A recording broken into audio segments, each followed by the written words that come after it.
New alarm bells ringing tonight on the coronavirus outbreak in this country. Doctors say the virus is spread through droplets when someone coughs or sneezes. And I think the business community, it's in their interest that people actually stay home and stop the spread. For a business that can allow more employees to telecommute, we want you to do that. Hi, friends. I'm Andy Paul, host of the Sales Enablement Podcast, and I want to encourage you to listen to my brand new special 6-part podcast miniseries titled Selling with Purpose.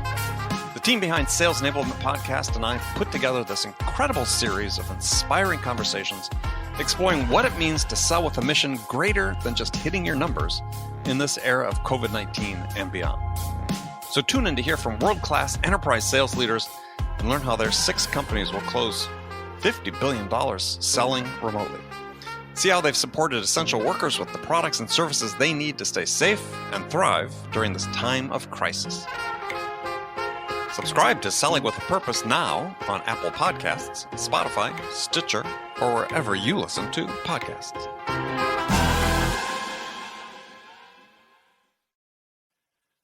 Guided selling from RingDNA makes your entire sales team more effective by revealing exactly what reps should do and when to do it. Guided selling works by transforming sales data into a curated list of prioritized sales actions. So when reps start their day, they'll never again wonder which prospects and accounts or hot inbound leads to reach out to next. Guided selling even shifts reps' priority in response to real-time buying signals. Finally, even new reps can sell like seasoned ones. Let RingDNA be your guide to success. Learn more at ringdna.com/guided selling. That's ringdna.com/guided selling. In almost all cases, especially with people anticipating we're going to run into a recession here on the backside of this, everybody's reevaluating. Dollars are tight. I've spoken to a number of companies. Yeah, we're not sure what we're doing right now. So we're not going to do anything for the meantime until we start figuring out what's happening. Right. We work with a lot of different sales tech vendors and MarTech vendors, and they're telling us that they have never seen so many CFOs, CIOs, CROs intervening at the end of the sales process lately, at the end of this last quarter, and in some cases, completely punting, completely pausing, or having this extra hurdle at the end to decide whether or not this is actually something we should be working on.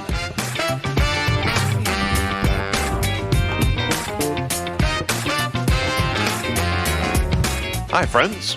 Welcome to the Sales Enablement Podcast. I'm your host, Andy Paul. That was Dan Gottlieb. Dan's a senior analyst for TOPO, a sales and marketing advisory firm that is now part of Gartner. And today, he's joining me on this episode of Sales Enablement to talk about TOPO's recommendations for how you should adjust your sales messaging for the COVID-19 era.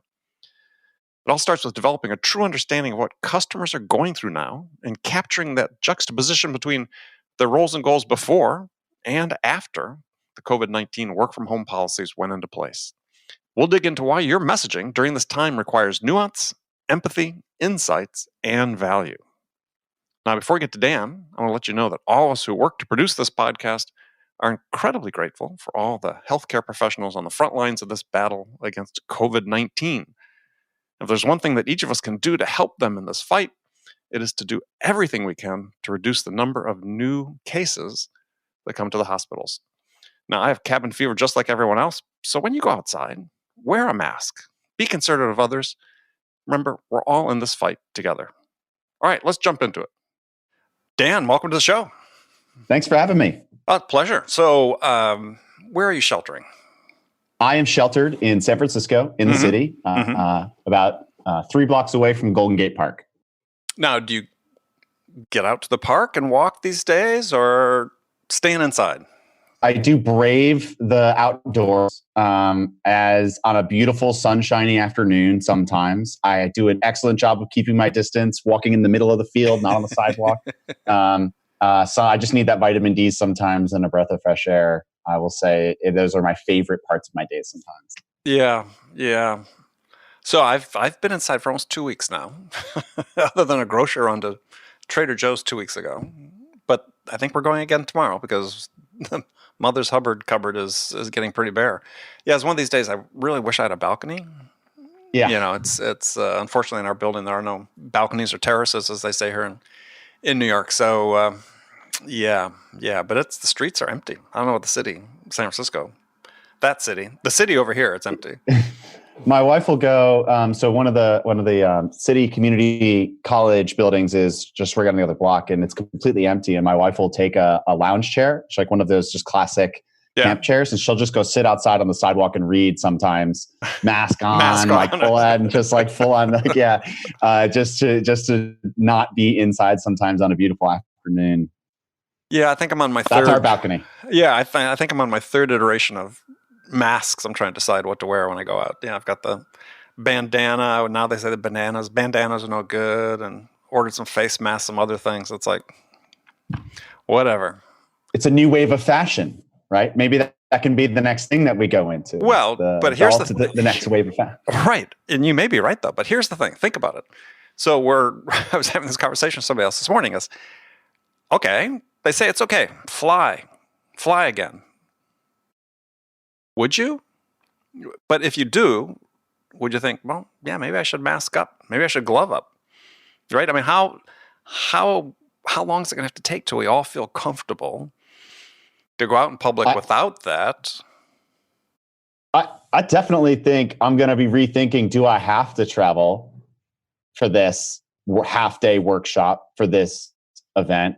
I mean, from a cult, I think you're going to see a lot of people. It's going to be a lot harder. They're the more cavalier folk, the folks that had a hard time staying inside anyways. They're going to be ready to plow right back outside, right? They're going to be But I think a lot of us, even just like standing next to people in line at the grocery store, I think that's going to be an adjustment. Like, are we ready to get a yard apart, let alone, right next to each other? Well, I mean, you've lived in New York, so you're familiar with what I'm about to say is my wife and I were out for a walk a couple weeks ago, and, being very conscious about social distancing, and we're even not really even together. She's just a few feet behind me off to my right.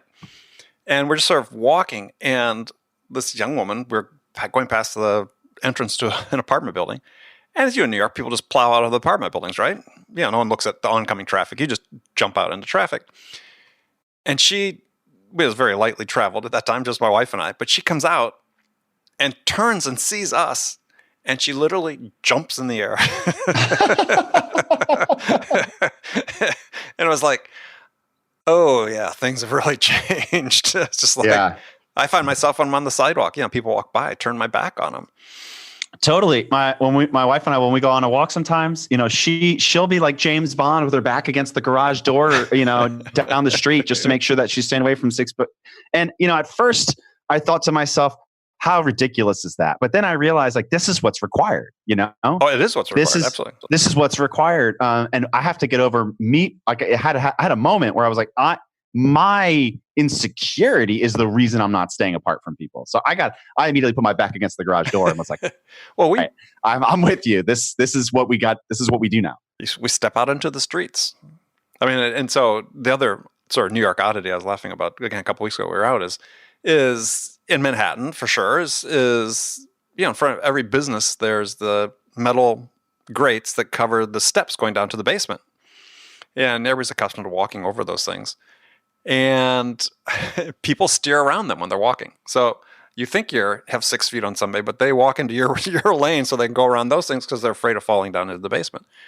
Not that anyone ever has, other than somebody in a cartoon sometime. But yeah, we're all adjusting. So anyway, well, we're going to talk about how to adjust your sales messaging for this era, or if not this era, for let's say how we define this era is this, during the crisis as well as post-crisis. What does that look like? What do you need to do? So I guess that was the first question is era really the right term? It's like maybe how long is an era? Right. How do I get through this month? Is I think one of the first questions. We got to start much more immediate, but I think that the safe way to look at it is how do I message? How do I create engagement in this environment? Mm-hmm. And that's I think the question a lot of sellers are trying to figure out the answers to right now. And, everyone has changed. Their life has changed in some way, shape, or form. The degree of which of impact of that is going to be different across the, where you are in society, both geographically, socially, economically. It's going to vary based on the kind of work that you do. That feels like a yeah, duh, but I saw a funny meme. It said there's only 4 kinds of employees now. There's the mega rich, the Zoom users, the frontline heroes, and the unemployed, right? And that freakily resonated. It really does. Yeah. Right. It freakily resonated. So that's, I think it's all about making sure you understand what you're really trying to do here. Right. And for us, it's about helping our clients understand that your goal is now to engage in a relevant way in order to figure out if there's any way you might ever be able to possibly sell. Right. And I think that's a perfect summation of it, right?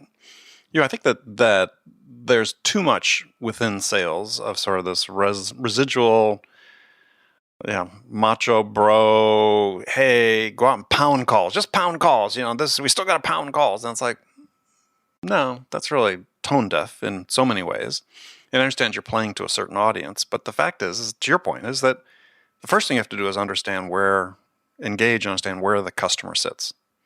Because there's very few businesses, unless they're investing to support the transition to work from home, in almost all cases, especially with people anticipating we're going to run into a recession here on the backside of this, is everybody's reevaluating. Dollars are tight. Companies, I've spoken to a number of companies. Yeah, we're not sure what we're doing right now. So we're not going to do anything for the meantime until we start figuring out what's happening. Right. We've seen several clients. We work with a lot of different sales tech vendors and MarTech vendors, and they're telling us that they have never seen so many CFOs, CIOs, CROs intervening at the end of the sales process lately, at the end of this last quarter, and in some cases, completely punting, completely pausing, or having to, this extra hurdle at the end to decide whether or not this is actually something we should be working on right now. So yeah, that's just a tiny little snapshot of what's changing. Yeah, and I think even with those people think that they've got something that needs to be fixed is in a strategy that I recommend, but you see companies doing it anyway. It's like, yeah, look, we were going to put in an order as for 100 seats. Nah, we really need 10 right now. There's this 10 that are really crucial. Let's do the 10. We're going to defer the rest. Exactly. Yeah. But if you don't engage in the right way up front, you're going to lose that opportunity. So you talk you've given me some material about this, is about really going through this exercise, which I think is really useful, of creating that messaging.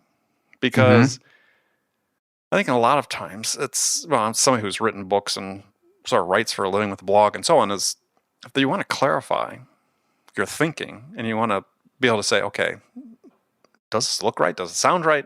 Is you put it down on paper. And exactly. And there's this unspoken reality amongst a lot of sellers right now where they're just uncomfortable with the tools they have and the training that they have approaching and selling the way that they're used to. I mean, they're just, it's just discomfort, awkwardness. I don't want to do this right now. And they're experiencing that, especially inside sales teams that are used to doing this in bullpens. They get energy from each other. Right. They're now at home by themselves having to experience this, right? I think every seller's had that day. Oh, yeah. And they're having to be, to a point you bring up when you talk about doing this exercise, is they're having to, have a level of empathy that, quite frankly, they've never had to show before. And it's key. And we talk about empathy a lot in sales. It's a cliche and a lip service more than anything. Most people think that if they're given a persona by marketing of their client, they understand that person, therefore have empathy for them, which they don't.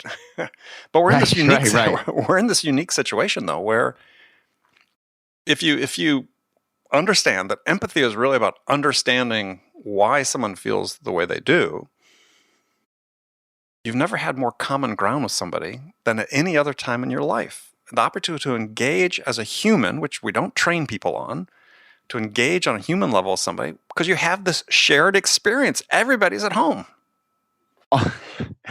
Yeah, I would love to get into the content in a second, but it reminds me the word that comes to mind is that it's this egalitarian experience, and like what it's totally turning into right now is I'll never forget when I lived in Brooklyn, New York. New York is not the kind of place where you smile and high five and ask every single neighbor of yours how they're doing. You just have too many of them to figure that out.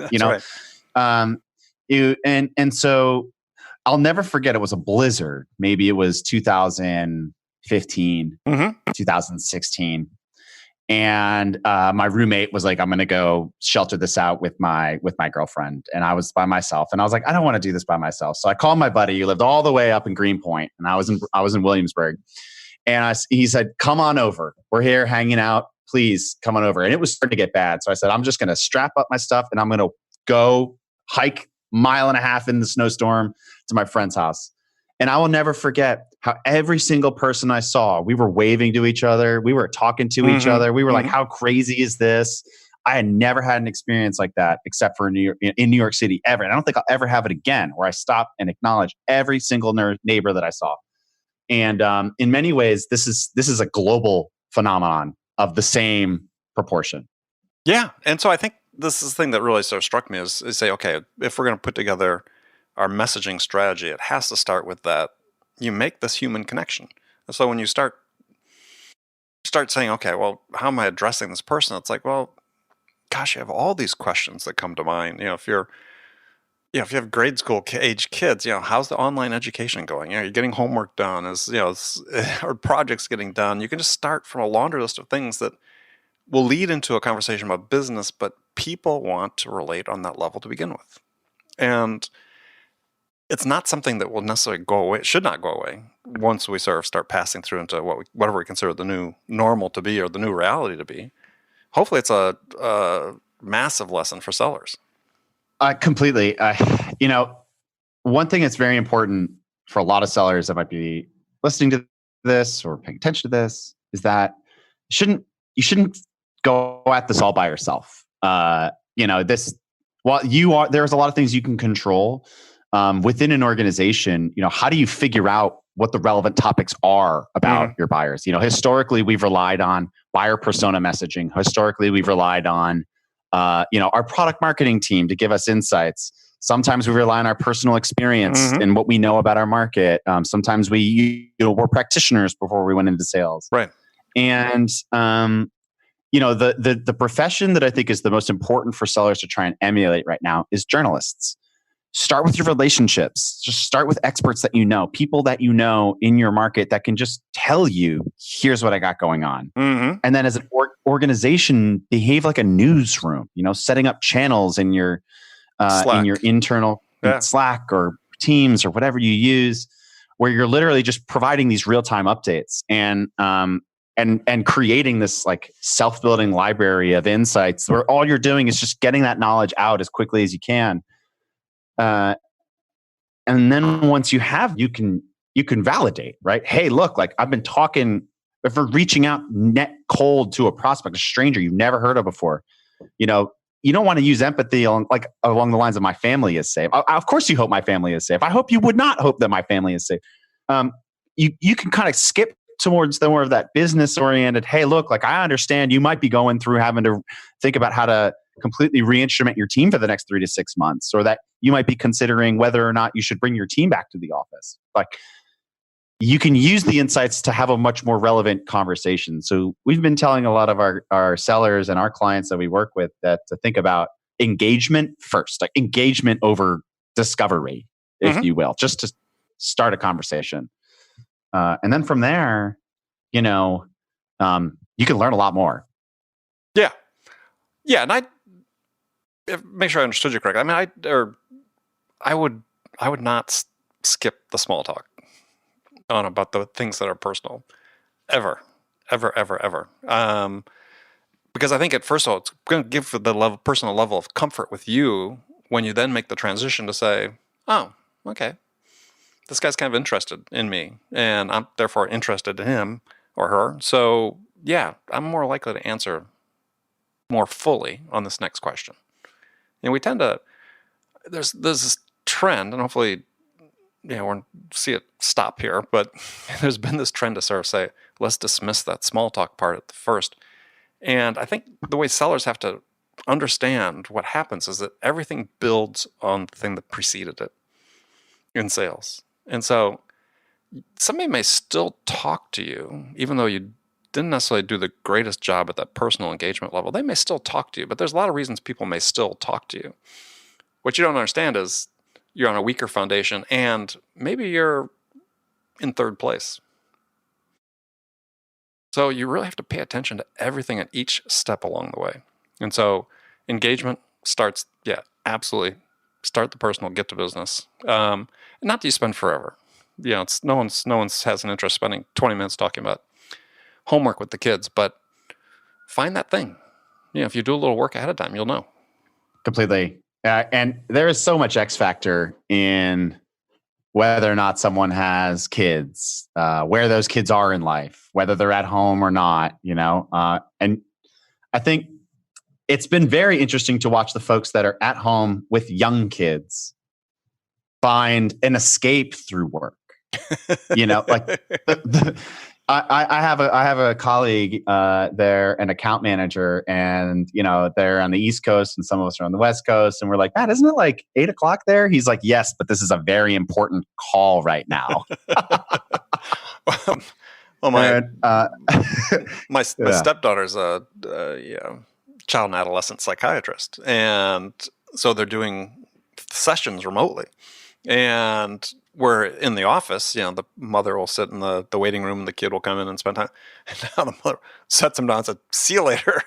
They're out of there for an hour. Just you occupy this kid because they've been all over me for the last 8 hours. So this is very interesting. And so I don't envy people who have school-age kids that are home, or even preschool kids that are trying to get all this work done. It's amazing that they are able to get it done, because I remember those days, and would have been tough. So, all right. So we're talking about engagement. Mm-hmm.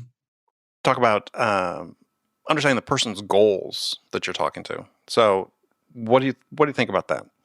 So that's always been a high level vague idea that I think every seller has been told in one way, 45 shapes or forms throughout their careers, right? The key is understanding and trying to get to a point where you can have a much more thoughtful conversation about what's shifted. A lot of organizations, what they care about has completely changed over your 2020 plan, the model that you use. All of the assumptions that you made for your plan this year, they're all out the window. They're all busted. There is no opportunity conversion benchmark during a pandemic that exists. So, as a result of that, I think it's been fascinating to watch how quickly organizations can get to this point of understanding what are the actual imperatives, not just to survive the next month, but how has this business, what are the next 3 to 6 months going to look like? Right. What kind of change management is coming downhill from there? We've been talking about how if you're going to get a deal done, really the only way you're going to get a deal done is if you're connecting the value of what you're providing to one of those mission critical priorities, and that you find the person that's been deputized to address that. And so understanding how to ask those questions early has never been more important, both from helping the person that you're talking with understand if this is worth their time, and to make sure that you're honing in on the thing that matters. What do you have suggestions on how to ask that? Yeah, so the suggestions, right? If you have information from some of your past customers, that's probably one of the most useful ways, right? Like we've seen a few businesses that are trying to change the way that they're thinking about instrumenting their teams, right? Is that relevant? Yeah, no, not. Rather than just asking these kind of questions in a flat, open-ended, trying to demonstrate that, hey, I've been trying to figure this out, and I'm trying to figure out what's relevant to you. building on the idea, like you said a minute ago, that everything happens based on what happened before. Right. So the more journalist-like presentation of insights from what you've been seeing from your customers, and the more relevant they are, the better. The more likely you're going to be to learn, well, no, that's interesting. That company's trying to think about it like that, but here's how we've been deputized to figure this out, right? We need to create, if you're selling sales tech to a sales team, Yeah, that was the interesting part. I might layer it slightly differently in the way I'd ask, because instead of referencing that, hey, we've been talking to a lot of customers and this is sort of what they're seeing, I would start by trying to include them in the effort and saying, we're in the process of talking to our customers to try to understand what's going on and what's important. What are you seeing? And then they'll say, da, da, da, da. And then you say, well, that's interesting because we've been talking to this company, and this is what they've seen. Then you can engage that in. But I think it's more engaging for them to say, I want your opinion first. Not that I talk to these other people. Now, what do you think? But I love that. It's the spirit of the entire concept is you're collaborating with them on ideas, and you're bringing to the table is the insights from your team, that newsroom, right? And I love that. That's a great optimization. And another way to sort of think about it too for people that are listening is to think about when you say that, and they sort of come back with with this sort of what we're seeing.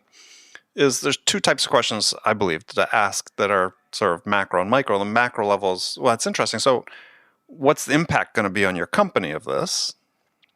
And then, what's the impact going to be on you of this? Because when you get to the you level, then you open the door to find, well, maybe it's not me that's really the impact. You really need to talk to Nancy over in the other department. She's the one that's really going to be carrying the water on this. Oh, okay. Now go to Nancy. Or if it is this person, then they start opening up and saying, well, yeah, it's interesting because, I'm really trying to figure that out right now. Geez, how can I help you with that?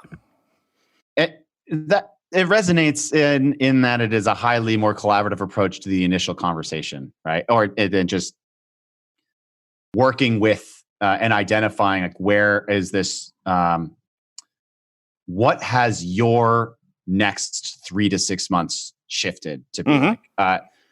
And if those, when we're thinking about this idea of adding value, you have to focus on extreme value. And that's going to be the way that you do that is by honing in on like only the things that are going to be both relevant to this person and it's got to be the one thing. You can't paint this huge, big, ideal, vision for all the things you're going to change because that's just not true.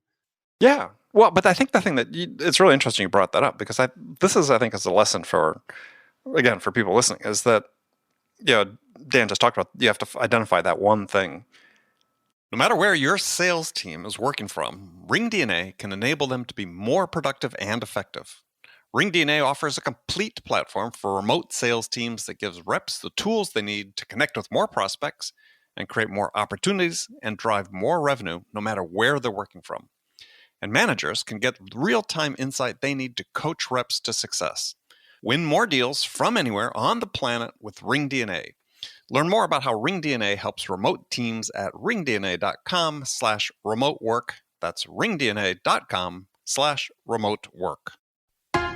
New alarm bells ringing tonight on the coronavirus outbreak in this country. Doctors say the virus is spread through droplets when someone coughs or sneezes. And I think the business community, it's in their interest that people actually stay home and stop the spread. For a business that can allow more employees to telecommute, we want you to do that. Hi, friends. I'm Andy Paul, host of the Sales Enablement Podcast. And I want to encourage you to listen to my brand new special 6-part podcast miniseries titled Selling with Purpose. The team behind Sales Enablement Podcast and I put together this incredible series of inspiring conversations exploring what it means to sell with a mission greater than just hitting your numbers in this era of COVID-19 and beyond. So tune in to hear from world-class enterprise sales leaders and learn how their 6 companies will close $50 billion selling remotely. See how they've supported essential workers with the products and services they need to stay safe and thrive during this time of crisis. Subscribe to Selling with a Purpose now on Apple Podcasts, Spotify, Stitcher, or wherever you listen to podcasts.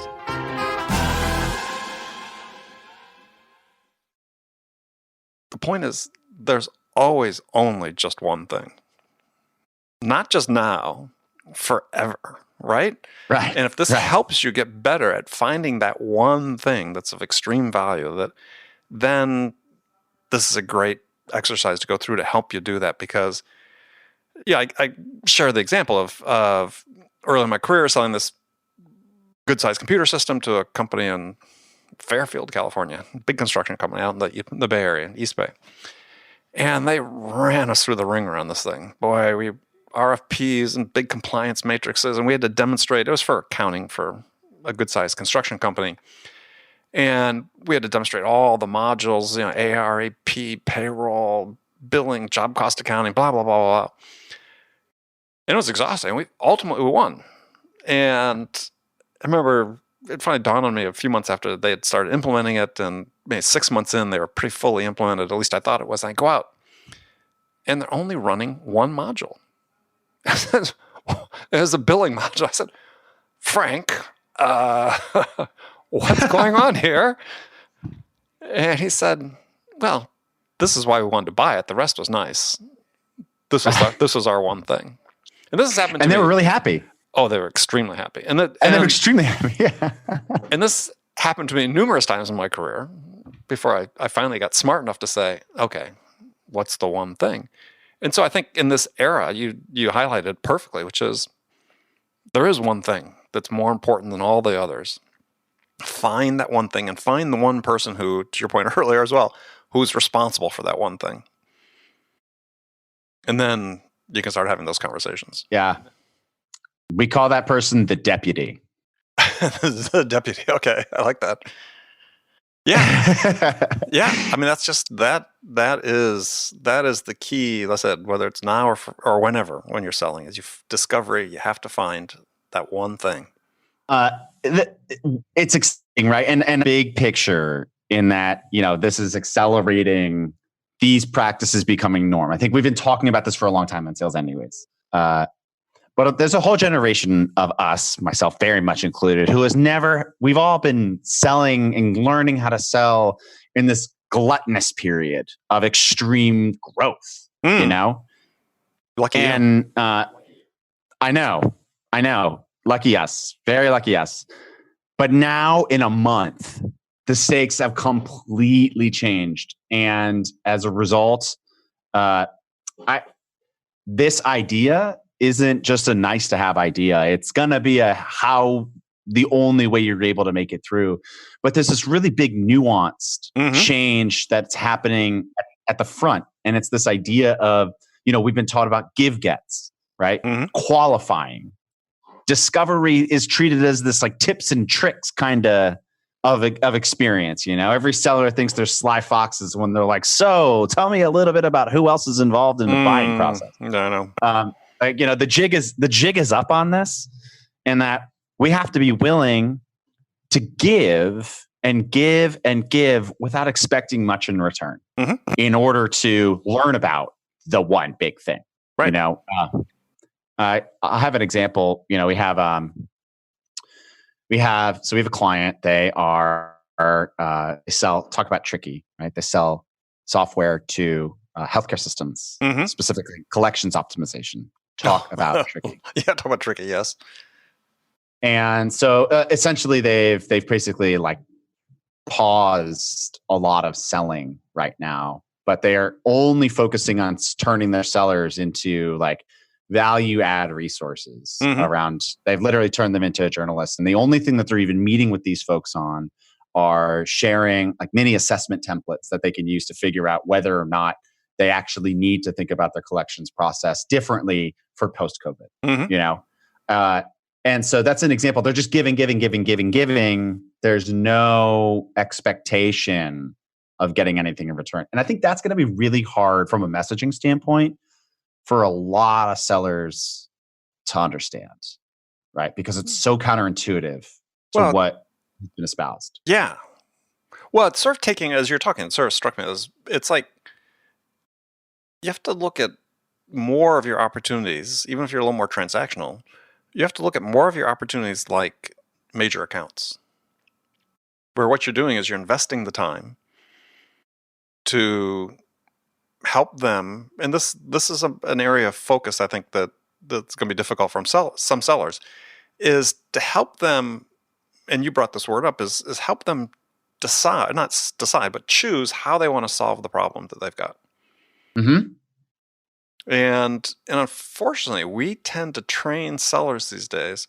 If you look at decision making in 2 steps, is people first choose how they want to solve the problem. Second, they then decide who they want to solve it with. Is we orient our training and our focus and our processes oftentimes on helping our sellers just try to focus on that decide part. After the customer's already sort of chosen how they want to solve it. And if you're on the outside looking in when the customer says, well, this is how we're going to define how we want to solve this problem, then you're in a tough spot. You just compete on price and delivery at that point.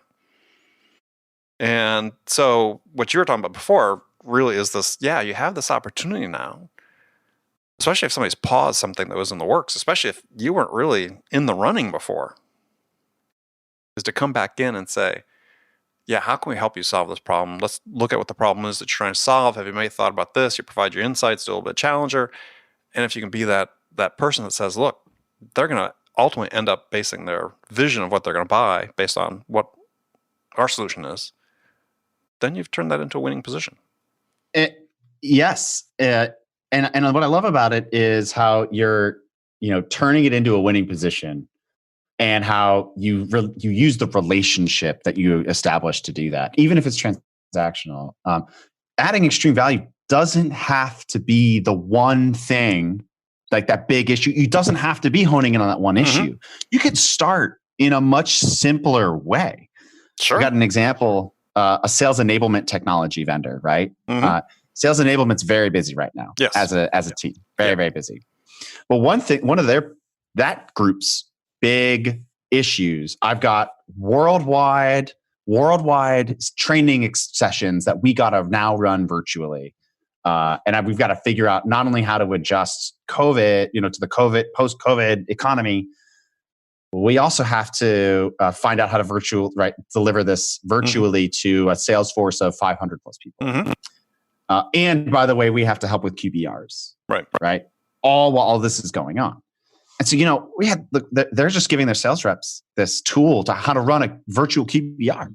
So they're just reaching out to enablement people saying like, hey, you trying to run let me just set up some time to show you how to do that. You could start small to get the engagement. You're creating reasons, but this requires sellers to be dynamic, right?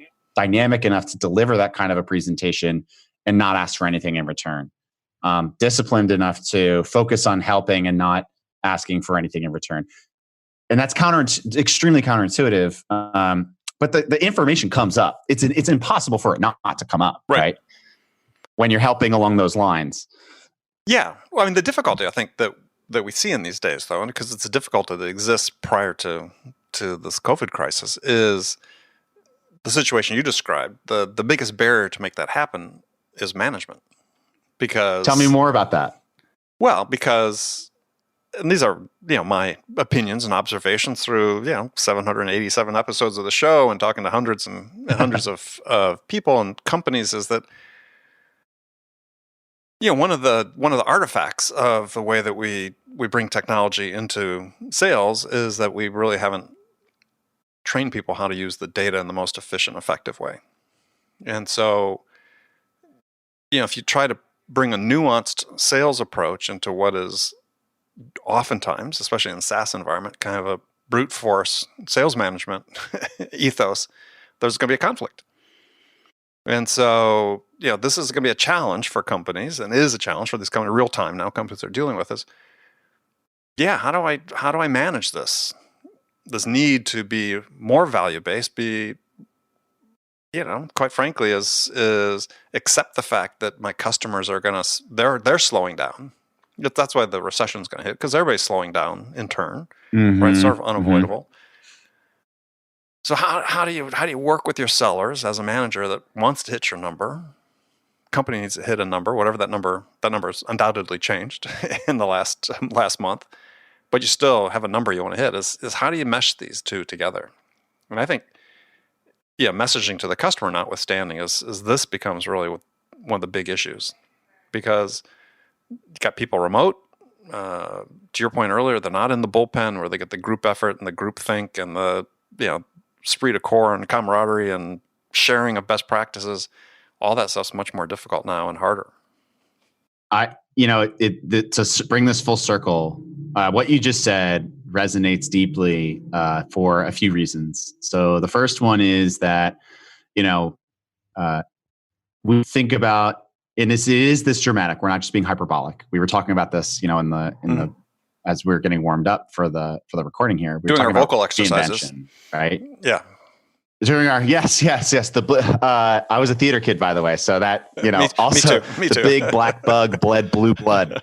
Amazing. Red leather, yellow leather. Yes, makes sense.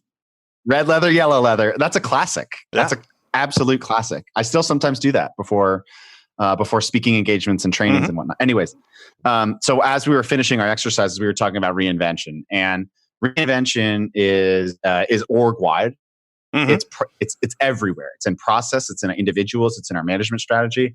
And unfortunately, but leaders are asking themselves, is this the right group, right? Is this the right group of people that I need to lead right now? And I think that's going to be it's a really tough reality for sales managers in that regard. But the second reason why it resonates is that, there's this growing wave in sales tech and sales anyways that was happening before this. It's just going to accelerate it. And that was the culture of sales has been evolving because sales tech has been creating unprecedented transparency. You think about a forecast, historically, it was very subjective. Here's my commit. Here's where I'm at. What happened in the last meeting? Well, let me tell you what happened in the last meeting. Well, that subjectivity that would go into the forecast would come back down. Well, I think that you're able to go find X much more. Well, I think you're able to go figure this out. So just go figure it out. That has been, and I think every seller can think of an experience that they've had like that, right? That right there is a lot of the time where the breakdown tends to happen. But what sales tech is introducing is unprecedented transparency, conversation recordings. I have a whole library of them now. I don't need to tell you what happened. Here it is. Right. Here's what happened, right? And so that does two things.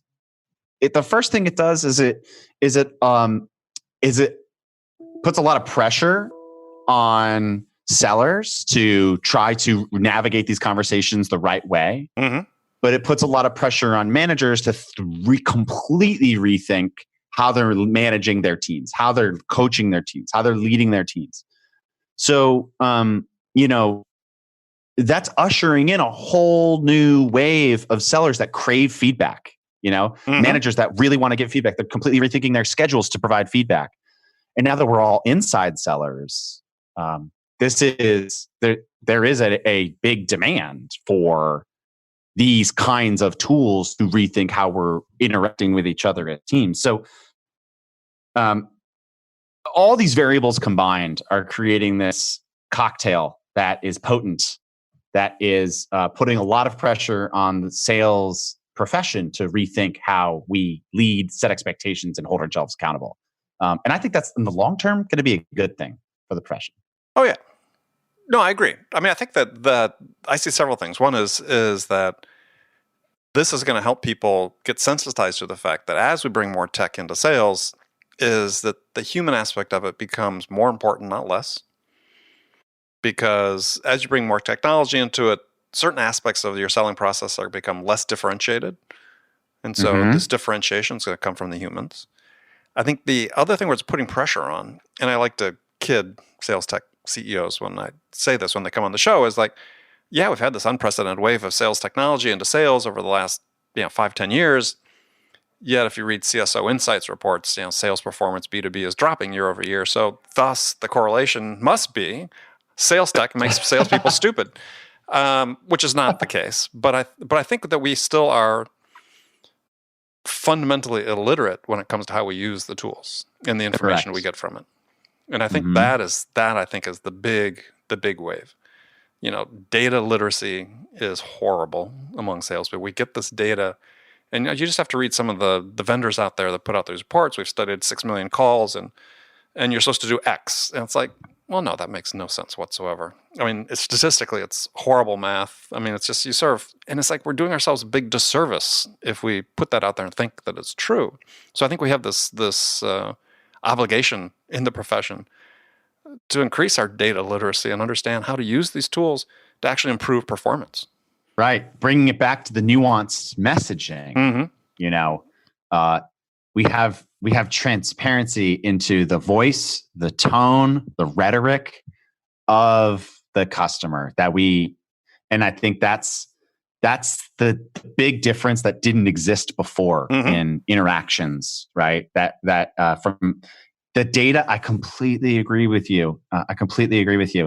How do we start spending the same amount of time listening to what our prospects have been telling us and reevaluating that as part of our engagements between our as sellers and managers? That's just as similarly important parallel to the data. But well, that would be that'll be another episode that you and I will have to get into on that, because it is one of my passion projects, is this whole idea of performance in sales. It's we're good at, I think, to some degree at giving people basic competence in sales, but we are bad at managing performance, and it's across the board. And there's lots of relevant examples that we could learn from that we need to, like even some professional sports teams and how they manage top performers. And then understanding really productivity in sales, because I think that that boils down into a lot of other facets of selling, and we don't have a standard definition of what productivity means. And I think this is as we come, hopefully, this is, as you said, as we rethink our processes and rethink everything, this has got to be one of the things we really have to tackle, is really understanding what this means in sales. And again, whole nother conversation we can have on that. But yeah. Well, Dan, unfortunately, we've got to jump, but this has been fantastic. I appreciate you taking the time. Thanks for having me. I've really enjoyed this conversation. I have a feeling you and I could talk for hours, especially about theater warm-up exercises. Well, no, I have a pretty limited repertoire of those, but I am a theater aficionado. I love theater. So one of the great things about being here in New York. I bet. Well, thanks for having me. I really appreciate it. Yeah, we'll look forward to talking again soon. Okay, sounds good. Okay, folks, thanks for listening. We're so grateful for your support of this show. If you enjoyed this episode, please subscribe to this podcast, Sales Enablement with Andy Paul, on iTunes and leave us a 5-star rating. You can do that all on your phone in less than a minute as soon as this podcast is over. We would certainly appreciate your support. So thank you so much. Until next time, I'm your host, Andy Paul. Good selling, everyone.